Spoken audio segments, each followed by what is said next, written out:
Bismillahirrahmanirrahim. Assalamualaikum warahmatullahi wabarakatuh. Selamat berjumpa kembali di channel Den TV. Dalam kesempatan kali ini kita akan membahas tentang 5 binatang yang tidak boleh dibunuh. Dalam agama Islam ada sekian banyak hewan atau binatang yang diperbolehkan untuk dibunuh. Namun ada pula beberapa binatang yang tidak boleh dibunuh atau haram untuk dibunuh. Lalu binatang apa sajakah yang tidak boleh dibunuh dalam Islam? Allah melarang atau mengharamkan untuk membunuh beberapa binatang tertentu yang mempunyai alasan. Allah pun telah memperbolehkan untuk memanfaatkan beberapa hewan dan tumbuhan untuk diambil manfaatnya oleh manusia. Namun, dari sekian banyak jenis-jenis binatang atau hewan yang terdapat di bumi ini, ternyata ada beberapa hewan yang Allah haramkan untuk manusia. Selain wujud cobaan bagi manusia, hal itu pula disebabkan Allah mencegah kita untuk membunuh binatang tersebut. Namun apa sajakah binatang yang diharamkan untuk dibunuh? Inilah 5 binatang yang diharamkan untuk dibunuh di dalam ajaran Islam. Apa saja? Simak terus videonya. Yang pertama adalah semut. Semut menjadi salah satu hewan atau binatang yang dipercayai selalu bertasbih. Hewan atau binatang kecil ini juga merupakan bala tentara Allah yang terbanyak. Semut termasuk salah satu hewan yang dilarang dibunuh dalam ajaran Islam. Hal ini sesuai dengan sabda Rasulullah SAW. Dari Abu Hurairah, Rasulullah SAW bersabda, seekor semut sempat menggigit salah satu seorang nabi. Kemudian nabi itu menyuruh untuk mendatangi sarang semut serta membakarnya. Namun, kemudian Allah menurunkan wahyu kepadanya. Apakah cuma sebab seekor semut menggigitmu, lalu kalian membasmi satu umat yang senantiasa bertasbih kepadaku? Hadis riwayat Muslim. Oleh sebab itu, membunuh semut menjadi sesuatu hal yang dilarang dalam Islam atau haram membunuh semut. Jika sekiranya Anda perlu melakukannya, maka segeralah bertaubat kepada Allah. Dan apabila terdapat seekor semut di sekitar rumah, lebih baik dibatasi dengan kapur barus atau sejenisnya.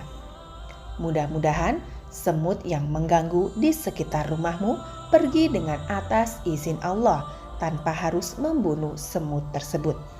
Yang kedua adalah laba-laba. Dalam sejarah kisah Nabi, laba-laba dipandang sebagai juru selamat Nabi dikala Nabi dikejar oleh kalangan kafir Quraisy. Waktu itu Rasulullah bersembunyi di dalam gua dan hampir saja kafir Quraisy menemukannya. Tetapi berkat seekor laba-laba yang bersarang di mulut gua dan menutupi gua tersebut, sehingga kaum kafir Quraisy beranggapan tidak mungkin terdapat orang di dalamnya. Rasulullah pada waktu itu berada di dalam gua ditemani sahabat sejatinya Abu Bakar As-Siddiq. Mereka sedang bersembunyi dari kejaran kafir Quraisy. Namun, kaum kafir Quraisy yang mengejarnya beranggapan tidak mungkin di dalam gua ada orang, karena di mulut gua tertutupi sarang laba-laba yang masih utuh dan sempurna. Serta mereka di situ mendapati 2 ekor burung merpati, maka mereka tidak menyangka kalau di dalam gua ada orang yang bersembunyi. Merujuk pada kisah tersebut, maka tindakan membunuh laba-laba adalah perbuatan dosa karena diharamkan untuk membunuhnya.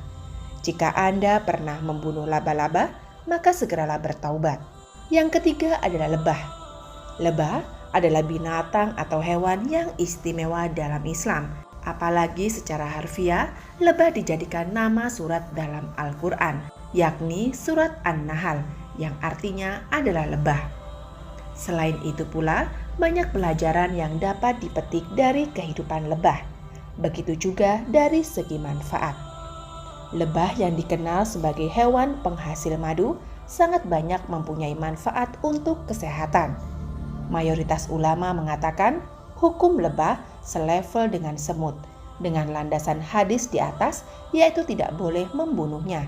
Jika karena ketidaktahuan Anda pernah membunuhnya, maka segeralah bertaubat. Namun para ulama menerangkan, tidak boleh membunuh lebah karena lebah bermanfaat bagi manusia, karena bisa menghasilkan madu. Yang keempat adalah katak. Katak terkenal bisa dijadikan obat penyembuh penyakit kulit yang sulit disembuhkan. Akan tetapi, Islam melarang pemanfaatan katak jika masih terdapat bahan yang lain yang dapat dipakai sebagai obat. Oleh sebagian orang, dalam hadis dipaparkan bahwa Rasulullah SAW sempat menyatakan terkait haram membunuh katak, sebagaimana haramnya menyantap katak. Jadi, jika Anda pernah membunuh, apalagi memakannya, maka segeralah bertaubat. Kelima, burung hut. Burung hut merupakan salah satu hewan atau binatang yang disebutkan dalam Al-Quran. Burung hut ini sangat terkenal dalam kisah Nabi Sulaiman, karena dalam kisah Nabi Sulaiman, burung hut menjadi utusan yang mengantarkan pesan Nabi Sulaiman kepada Ratu Bilqis. Keutamaan burung tersebut haram dibunuh sesuai dengan ketentuan Islam. Itulah tadi 5 hewan atau binatang yang haram dibunuh dalam ajaran Islam. Bagi Anda yang sudah terlanjur pernah membunuh, segeralah bertaubat kepada Allah Subhanahu wa Ta'ala. Semoga kita semua selalu diberi rezeki dan selalu dalam lindungan Allah. Akhir kata kami doakan Anda sekeluarga selalu sehat dan berlimpah rezeki. Wassalamualaikum warahmatullahi wabarakatuh.